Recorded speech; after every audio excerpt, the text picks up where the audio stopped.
Hello everyone, you're listening to JCSU Talks, broadcasting live from the Communication Arts Podcast Lab. Every week, we bring you exclusive interviews and content from students, faculty, and staff.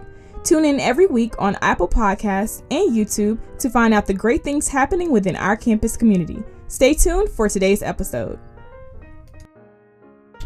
Hello, Ryan. Thank you so much for joining us on JCSU Talks. In today's interview, we're just going to be, diving a little bit deeper than the surface about you and your accomplishments and everything Mr. JCSU. So thank you so much for joining us. Always. Thank you so much for having me. It's definitely a pleasure to be here. And you know just as well that I like doing these things. So I'm ready for anything you got to ask me. Right. Okay. So, my first question is, as a New York native, how did you end up coming to the South to attend JCSU? Yeah. I remember it like it was yesterday. So, basically, I was a part of this college program, and it was associated with York College in Queens, New York. So, the title of the whole program was You Too Can Go to College. And shout out Sister Shirley. She works with so many children and just helps them when they might be at risk of not going to college or even not being in school at all. So she's one of those people, like one of those leaders in society that make sure that the children are properly reared and matriculating. So when she got to me, I was a real fix-upper. Like, I wasn't always the person I was now. I wasn't serious about school. I wasn't trying to do I only thought about college, but I never really, I never really set where I wanted to go. I didn't even know about HBCUs. So she pretty much introduced me and a whole lot of other people to all of that, which was just, it was so new to me, but I felt like it was something that should have definitely been done. Because one, being African American, and I never really went to a PWI. I would say my elementary school, middle school, high school, all of those were predominantly black. So I want to continue it, being around my people. HBCU was definitely the way. So she hosted college tours every year.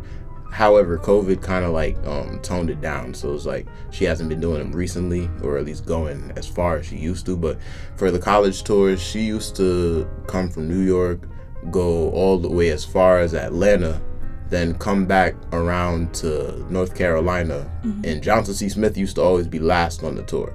Then we would just make that route back up. So, I discovered it on the tour. And all through high school, I used to do marching bands. So I would that was one thing that was important. Wherever I wanted to go, I wanted to make sure I was able to do some type of music or marching band. And Smith, they was giving the money. So okay, I was like, hey, why not? Okay. It seems really nice and comfortable. So cool. So you mentioned band. So what are some of the other ways that you exercise your passion for music? So apart from band, I do like to sing. I like to rap. I like to songwrite. I like to produce, and I want to get into engineering as well. And that kind of just being here. I love Smith, but it kind of breaks my heart to think about the fact that they don't really advocate for a lot of music here. They used to have a music factory, and even the arts factory. They just don't really put much money, and they don't give it much attention really. So other than that, over COVID is when I really found my passion for doing a whole lot more outside of just collegiate marching band, high stepping with brass instruments. I got into producing, and I always liked to sing. I used to be in the choir back in elementary school, but I never really fostered it. But now I just sing because I want to sing. And I would say my end goal, I'm trying to get a studio so that way I could just make as much music as I want in any ways, whether it's live music or sonically producing it on a beat maker, pretty much. Okay. So how do you plan to use your passion for music in your career? In my career. So since I'm a psychology major here at Smith, I have been looking towards the clinical route of trying to help people in terms of like their problems, like through therapy, pretty much. Music therapy. So now I'm going to get to that. So with the music that I'm able to make, I know that I have like a good niche for music, and I've been told that I've been able to help a lot of people through their problems already. And I'm not even like, I don't got my bachelor's degree in psychology or anything like that. But yeah, taking psychology and music, like you said, I do plan on going down a route of trying to get board certified to become a music therapist who can, who has who has the background to do multiple types of counseling, but the specialization would ultimately be music therapy. Okay. Yeah, I really have a deep-rooted love for music therapy, and so I think that's a great thing. So okay, I'm glad to hear that. Also, you are Mr. JCSU, and you're also Facts. a member of Alpha Phi Alpha Fraternity Incorporated. Facts. So I would like to ask, what experiences as a member of Alpha Phi Alpha Fraternity Incorporated have prepared you in your role as Mr. JCSU? Well, being in the fold for 2 years now. My recent alphaversary was March 22nd, so it's been 2 years, and ever since the first moment that I crossed those burning sands, like I just knew that my brothers and I, we were different from when we first began, because for one, we didn't know each other from like the paint on the wall. And like after that, I felt like just being able to learn those skills with different people, different men, different leaders who, leaders are always headstrong, they might bash against each other in a way, but it definitely taught me how to work together with different types of, leaders. So that was like one of the first things that I've like gained from being in an organization. Then just going out and helping the community. Like I always liked philanthropy in general, but then this group, this organization, one of the main aims is literally just to help people, help the community. It's in the mission statement, and when you look at all of that and you see how much work the organizations actually do, not just this chapter alone, but we also work with other chapters in the area of Area 5. So it's really good in terms of building that leadership expertise. Sometimes leaders and philanthropists, they want to do what they can do, what their gift is. They want to be able to give back, but they don't know all the best ways to give back because they don't have that experience. And being in the organization for the past 2 years, I've been able to help the homeless. I've been able to feed people, been able to, step for like children who don't, or are, they're not that fortunate. And it's, all of those situations and opportunities, they just been able to help me inside. Like I feel better inside as a person, and just by knowing that person felt better from the help that the organization gave. Absolutely. So you are Mr. JCSU once again. Yeah. And your reign is almost up. So right. How do you plan to leave your legacy as Mr. JCSU? Yeah. So also like, because I guess I kind of didn't answer the question, but like, yeah, all of those did time me, like, help me prepare to be Mr. JCSU, because ultimately Mr. JCSU is the leader of just the campus as he's painted out to be. And it's kind of hard some days. Sometimes you might not be feeling like a leader, but like all of those times helped me to be in the position that I am now. And what exactly I feel now that I'm about to hand the crown down, it's definitely something. Like it's bittersweet. It's real bittersweet. I didn't think I was going to be able to do it at first, and then I did it, and now I want to keep doing it. So it's like, right.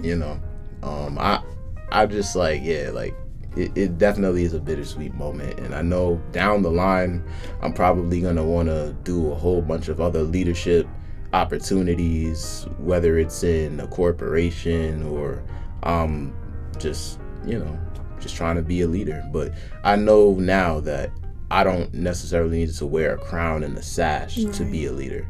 like a lot of these things, being an alpha, doing Mr. JCSU, a lot of these ultimately helped me with my self-confidence, because I didn't have a lot of that when I first came to school. Like I was one of those kids, or and then I don't know, man. It was just bad. But yeah, now like I could definitely say that like I don't think twice about doing half of the things that I wouldn't do back then, because my confidence is just a whole lot higher, and I don't feel like I need a crown or anything to represent that. But for anybody who like feels that way, they should definitely put themselves outside of their comfort zone in order to foster that, which they didn't have, because it works. Like it really does work. They might not think it works from the perspective they in at that time, but a little bit of pressure applied, and it's only a matter of time. Right. And speaking of the legacy you want to leave, and also knowing that it is campaign season, what do you want prospective Mr. JCSU candidates to know before starting their campaign? Or what would you want them to know in their process of possibly becoming Mr. JCSU? So with that and all the candidates right now, it seems like there's not really anybody running for the Mr. JCSU position, like one person, if anything. I know there's 3 queens running for the misses, and then like the class queens and kings. Mm-hmm. Yeah, those they're pretty much like there's a lot.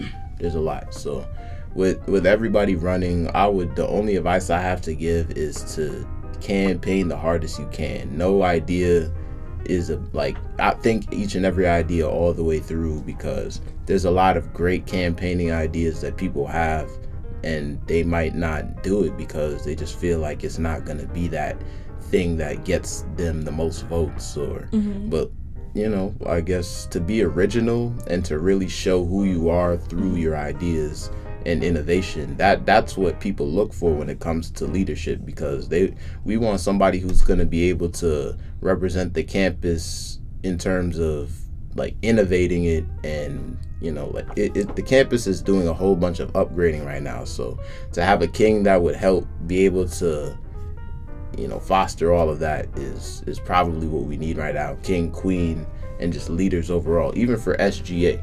So when it comes to everybody running, just like make sure that y'all are planning out a lot of ideas from now.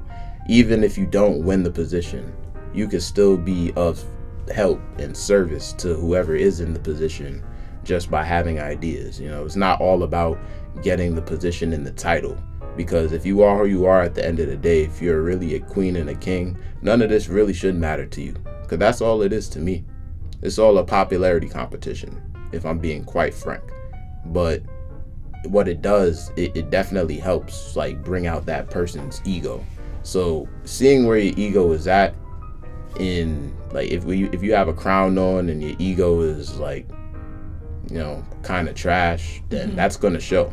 But if you are really one of those people who are selfless, and you're willing to do anything in order to make something better, whether it's in somebody's life or just the whole community of the campus in general, that's going to be evident whether you have a crown on or not. If that gets you the crown, if that personality, that persona is able to get you the crown, then that's good job, good luck. But you should be who you are no matter what situation is going on. So that's the only thing I really got to say to anybody running, is be who you are and make sure you can do what you want to do. And no idea is necessarily a bad idea. Absolutely. Well, I want to thank you so much for coming and sitting down on JCSU Talks today. I learned a lot about your experience coming to Smith, how you've been doing here, where you plan to go, and just as your role as Mr. JCSU. So I want to thank you for coming. Thank you again for having me. Like, this is the first time I've been in this room, and y'all, I feel like this room in general can just be utilized for so many more things and opportunities. So, you with JCSU Talks, keep that up for sure, as long as you can, while you're here, because I know we graduating at the same time. But and for the rest of the people in the room here with me, just continue to be great. Just do what you got to do in life, and make sure you complete your goals. Thank you for that. Everybody on this show who's listening in, I want to thank y'all for listening in, and thank y'all also for supporting me over the time that I've been Mr. JCSU. I'm ready to hand the crown down to anybody who's able to receive it, popular vote or not. We're going to make sure that the block is hot. We're going to make sure that everybody knows JCSU. Thank you. For sure. You have just listened to another episode of JCSU Talks. Don't forget to subscribe to our Apple Podcast and YouTube channel. Until our next episode, JCSU.